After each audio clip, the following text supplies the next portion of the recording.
அன்பர்களே, ஆண்டவராகிய இயேசு கிறிஸ்துவின் நாமத்தில் உங்களுக்கு மனம் நிறைந்த வாழ்த்துக்களை தெரிவித்துக் கொண்டு சத்திய வசனம் திருமறை பாட நிகழ்ச்சிக்கு உங்களை அன்போடு அழைக்கிறோம்.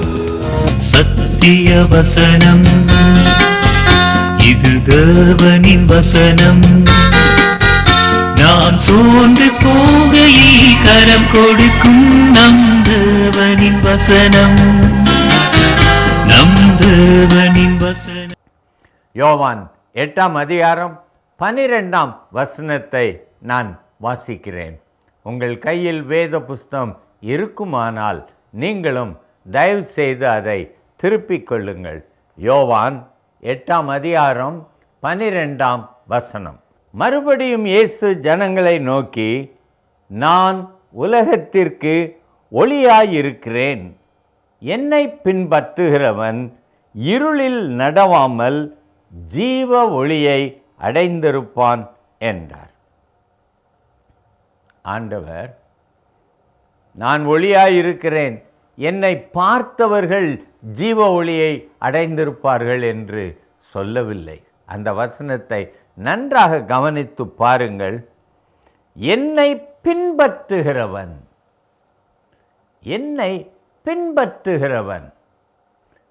ஆகவே இயேசு கிறிஸ்து அவர் பரலோகத்திற்கு போவதற்கு ஒரு புதிதும் ஜீவனுமான மார்க்கத்தை ஜனங்களுக்கு காண்பிப்பதற்காக அவர் நட்சத்திரமாக, ஒளியாக இந்த பூமிக்கு வந்தார். யோவான் 14:6 நானே வழியும் சத்தியமும் ஜீவனுமாய் இருக்கிறேன் என்றார். அவர்தான் வழி. ஒரு மனிதன் ஒரு காட்டிலே சிக்கிக்கொண்டான். வெளிச்சம் இருந்தது, ஆனால் பார்த்தால் பல திசைகளில் ஒத்தடி பாதைகள் நிறையாக போயிருந்தது. இவனுக்கு தான் போக வேண்டிய இடத்திற்கு எது பாதை என்று தெரியவில்லை. இவன் ஒவ்வொன்றாக ஆரம்பித்தால் எங்கும் போய் சேர முடியாது. இவன் திகைத்து நின்ற நேரத்திலே ஒரு மனிதன் வந்தான். என்னையா திகைத்து நிற்கிறீர்கள்? நான் இந்த இடத்திற்கு போக வேண்டும், எனக்கு வழி சொல்லுங்கள் என்றான். அப்பொழுது அந்த மனிதன் சொன்னான், ஐயா, நான் சொன்னால் நீங்கள் அதன்படி நடந்து வருவது மிகவும் கடினம். நானே உங்களுக்கு வழியாக இருக்கிறேன், என்னை பின்பற்றி வாருங்கள் என்று சொல்லி அந்த மனிதன் போக வேண்டிய இடத்திற்கு அவனை அழைத்து சென்றார். இயேசு கிறிஸ்துவும் இதையே நமக்கு செய்தார். எப்படி வாழ வேண்டும் என்பதை அவர் தெளிவாக காண்பித்தார். அவர் அதை சொல்லவும் செய்தார். யோவான் 13ஆம் அதிகாரம் 15ஆம் வசனத்தை பாருங்கள். நான் உங்களுக்கு செய்தது போல நீங்களும் செய்யும்படி உங்களுக்கு மாதிரியை காண்பித்தேன். அவர் வெறும் தத்துவங்களை போதிக்க வரவில்லை, நித்தியத்திற்கான வழியை காட்டுவதற்காக வந்தார். வாழ்ந்து காட்டுவதற்காக இயேசு கிறிஸ்து வந்தார்.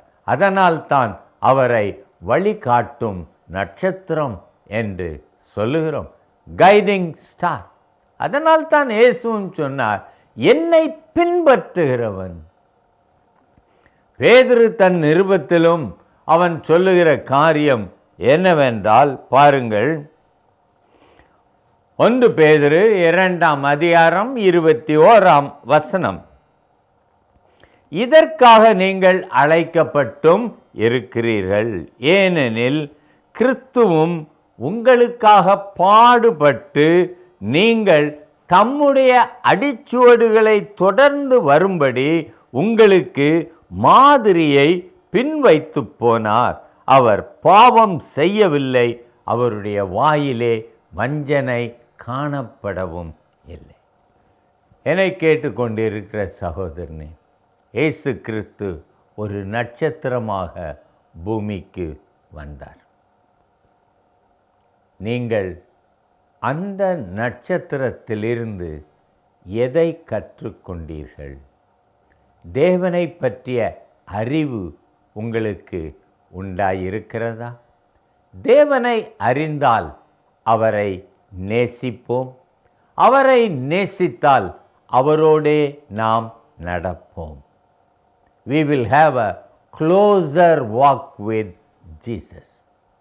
அவர் ஒரு நட்சத்திரமாயிருந்தால், அவர் தேவனை காண்பிப்பதை நீங்கள் விளங்கிக் கொண்டால், தேவனை நேசித்து தேவனோடு சஞ்சரிப்போம். இரண்டாவதாக, அவர் நம்பிக்கையின் நட்சத்திரம். எனக்கு நித்தியத்தை பற்றிய ஒரு நம்பிக்கையை தந்தார். ஏதேனிலிருந்து என்னை துரத்தி விட்டார், ஆனால் என்னை பரலோகத்தில் சேர்க்க அவரே வந்து வழியை காண்பித்தார். ஆகையால் எனக்கொரு நம்பிக்கை, நான் ஒரு நாள் பரலோகத்திற்கு போவேன். அதற்கான வழியை காட்டும் விடிவெள்ளி நட்சத்திரமாக இயேசு வந்தார். அவரை பின்பற்றினால் நான் நிச்சயம் போவேன். அவர் வாழ்ந்து காட்டின வழியில் நானும் வாழ வேண்டும். சகோதரனே, இன்றைக்கும் நீங்கள் இந்த இயேசுவை ஒரு நட்சத்திரமாக அறிந்து அவர் என்னென்ன காரியங்கள் செய்தாரோ அதையெல்லாம் நீங்கள் அப்படியே கடைப்பிடிப்பீர்கள் என்றால் உங்கள் வாழ்க்கை ஒளி உள்ளதாக இருக்கும், வெளிச்சமாக இருக்கும், பேரொளியை அடைவீர்கள். ஜெபிக்கலாமா? அன்பின் தகப்பனே, உம்மை பின்பற்றி நாங்களும் அந்த ஒளிமயமான தேசத்தை அடைய உதவி செய்யும். இயேசு நாமத்தில் பிதாவே, ஆமென்.